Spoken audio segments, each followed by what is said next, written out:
আমি আল কোরআনের আলো বলছি, ও আল কোরআনের আলো বলছে। আল কোরআনের আলো বললে কি বলতে হবে? ঘরে ঘরে জালো। ঠিক আছে, গল্প করলে এরকম আওয়াজ দেওয়া হবো, আর তখন গলা বসে যাবে, সকালে বাড়ি মা মারবে, বুঝতে পারবে। আর চুপচাপ যদি গজল শোনো, আমরা বিরক্ত করব না, ঠিক আছে? তো এখন আপনাদের সামনে আজানের সেই গজলটি পরিবেশন করে শোনাবো। আজানের গজল বলতে এটা নাতে রসুল, কিন্তু ওই গজলের মধ্যে আজান আছে, সেই জন্য বলে আজানের গজল। আর আপনারা কেউ ওয়াক্তের আজান ভাববেন না, কেন ওই গজলের মধ্যে আজান দেব।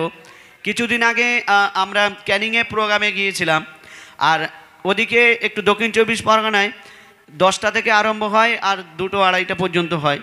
তো ভারী রাত্রে যখন এই গজলটি আমি গাইছি আর তারপরে আজান দিয়েছি, মুরব্বীরা আবার নামাজ পড়তে চলে এসছে মসজিদে।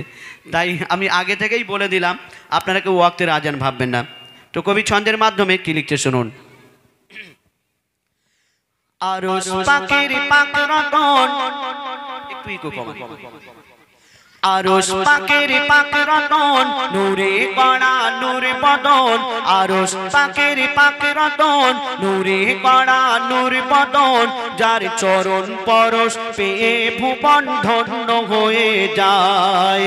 যে দেখে সে হয় মগন, মোর নবীজির রূপ এমন। যে দেখে সে হয় মগন, মোর নবীজির রূপ এমন। ওই রূপ দেখিয়া চন্দ্র তপন মেঘেতে নৌকায়। ওই রূপ দেখিয়া চন্দ্র তপন মেঘেতে নৌকায়। আরশ পাকের পাক রতন, নূরে গড়া নূর বদন। আরশ পাকের পাক রতন, নূরে গড়া নূর বদন। যার চরণ পরশ পেয়ে ভুবন ধন্য হয়ে যায়। যে দেখে সে হয় মগন, মোর নবীজির রূপ এমন। যে দেখে সে হয় মগন, মোর নবীজির রূপ এমন। ওই রূপ দেখিয়া চন্দ্র তপন মেঘেতে নৌকায়। আর কি বলে? পাবে না কোন মাখলুকাতে মোর নবীর মিসাল খুঁজে পাবে না। আরশ পাকের পাক রতন, নূরে গড়া নূর বদন। আরশ পাকের পাক রতন, নূরে গড়া নূর বদন। যার চরণ পরশ পেয়ে ভুবন ধন্য হয়ে যায়। একদিন মা আমিনা তিনি বসে বসে চিন্তা করছেন, কেন যে আমার সন্তানকে আমি কেমন ভাবে মানুষ করব। আমার দয়ার নবীজির আব্বা জান তিনি এই দুনিয়াতে ছিলেন না, তিনি এই দুনিয়া থেকে আমার নবীজির জন্ম নেওয়ার আগে পর্দা নিয়েছিলেন। তো মা আমিনা তিনি চিন্তা করছেন যে আমার সন্তানকে আমি কেমন ভাবে মানুষ করব। সেই সময় আল্লাহর তরফ থেকে হুর ফেরেশতারা এসে মা আমিনাকে কি বোঝাচ্ছেন শুনুন। হুর ফেরেশতারা বলছে সবাই, হুর ফেরেশতারা বলছে সবাই, মা আমিনাকে ঘিরে। মাগো তুই কি জানিস তোর কোলে আজকে খেলা করে। মাগো তুই কি জানিস তোর কোলে আজকে খেলা করে। মোরা আপন ভেবে গোপন কথা, মোরা আপন ভেবে গোপন কথা বলছি মাগো তোরে। মোরেও যদি যাস করবি না ফাঁস, বল না কসম করে। মোরেও যদি যাস করবি না ফাঁস, বল না কসম করে। মাগো তোর মানিক হাসে যখন, হুর ফেরেশতারা মা আমিনাকে বলছেন, মাগো তোর মানিক হাসে যখন, আল্লাহ ও হাসে ঠিক তখন।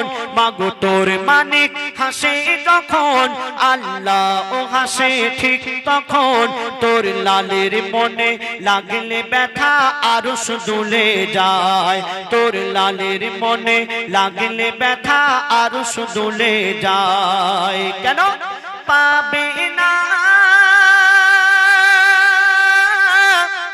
কোন মাখলুকাতে মোর নবীর মিসাল খুঁজে পাবে না। আরশ পাকের পাক রতন, নূরে গড়া নূর বদন।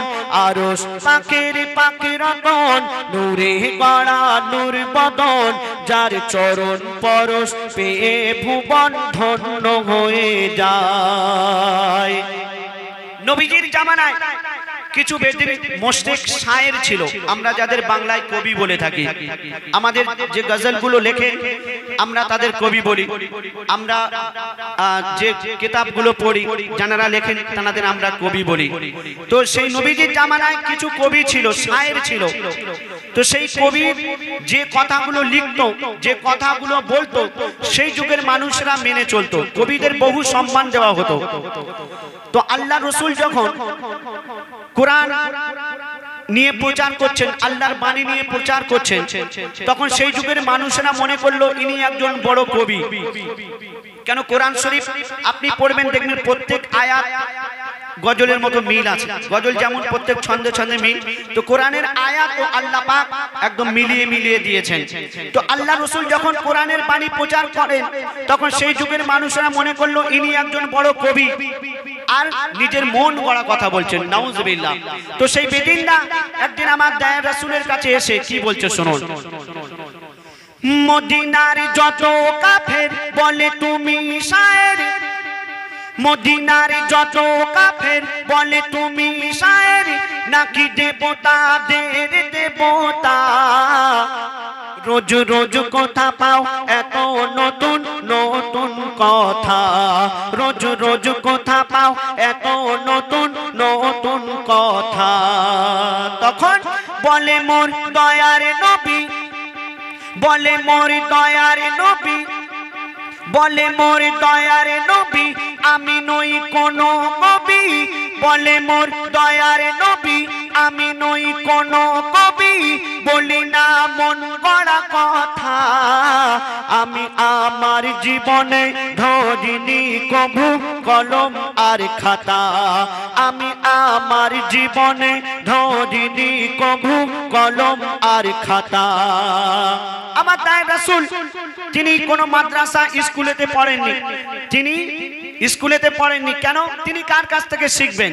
তিনি তো সবার শিক্ষা গুরু, তানার গুরুকে আল্লাহ। তো বলছে শুনুন, শোনো শোনো সকল ভাইজান, শোনো শোনো সকল ভাইজান, আমি শুনিয়েছি আল্লাহর কোরআন। আমার দয়ার রাসূল সেই বেদিনদের বললেন, শোনো শোনো সকল ভাইজান, আমি শুনিয়েছি আল্লাহর কোরআন। এ কোরআন যে পড়ে আর যে শোনে তার গুনাহ মুছে যায়, এ কোরআন যে পড়ে আর যে শোনে তার গুনাহ মুছে যায়। পাবে না কোন মাখলুকাতে মোর নবীর মিসাল খুঁজে পাবে না। আরশ পাকের পাকে রতন নূরে গড়া নূর বদন, আরশ পাকের পাকে রতন নূরে গড়া নূর বদন, যার চরণ পরশ পেয়ে ভুবন ধন্য হয়ে যায়। একদিন আমার দয়ার রাসূল হযরতে বিলালকে ডেকে বললেন, বিলাল তুমি আজ কাবার ছাদের উপরে উঠে আজান দাও। কেন? এটা আমার আল্লাহর ইচ্ছা। তো হযরত বিলাল তিনি কাবার ছাদের উপরে উঠলেন আর তিনি চিন্তায় পড়ে গেলেন। কেন? আমি কোন দিকে ফিরে আজান দেব? হযরত বিলাল তিনি চিন্তায় পড়ে গেলেন। আর কি করছেন শুনুন।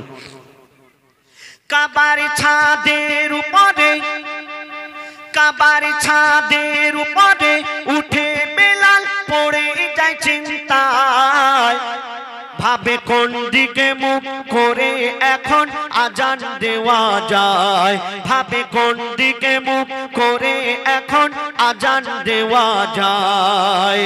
হযরত বেলাল তিনি কাবার ছাদের উপরে উঠে চিন্তায় পড়ে গেলেন যে আমি কোন দিকে ফিরে আজান দেব। কেন? আমি তো কাবার দিকে মুখ ফিরে আজান দিই, কিন্তু কাবার ছাদের উপরে উঠে আমি কোন দিকে ফিরে আজান দেব? হযরত বেলাল তিনি চিন্তায় পড়ে গেলেন। আর কি করছেন শুনুন। কাবার ছাদের উপরে উঠে বেলাল পড়ে যায় চিন্তায়, ভাবে কোন দিকে মুখ করে এখন আজান দেওয়া যায়, ভাবে কোন দিকে মুখ করে এখন আজান দেওয়া যায়। তখন হাজিরাতে বেলাল, তখন হাজিরাতে বেলাল নবীজিকে সামনে দেখা পায়, তখন হাজিরাতে বেলাল নবীজিকে সামনে দেখা পায়, নবীজির দিকে ফিরে মধুর সুরে আজান দিয়ে দেয় নবীজির দিকে ফিরে মধুর সুরে আজান দিয়ে দেয় আল্লাহু আকবার আল্লাহু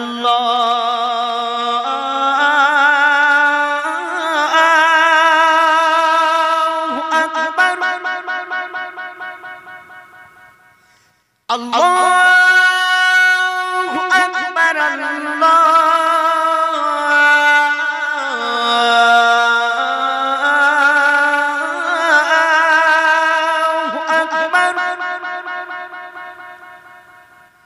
আশহাদু আল্লা ইলাহা ইল্লাল্লাহ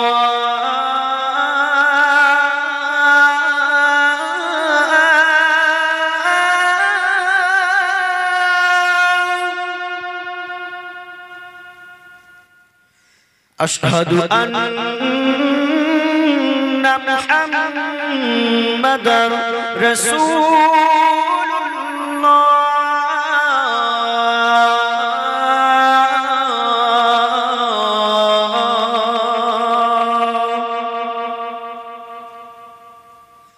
الله أكبر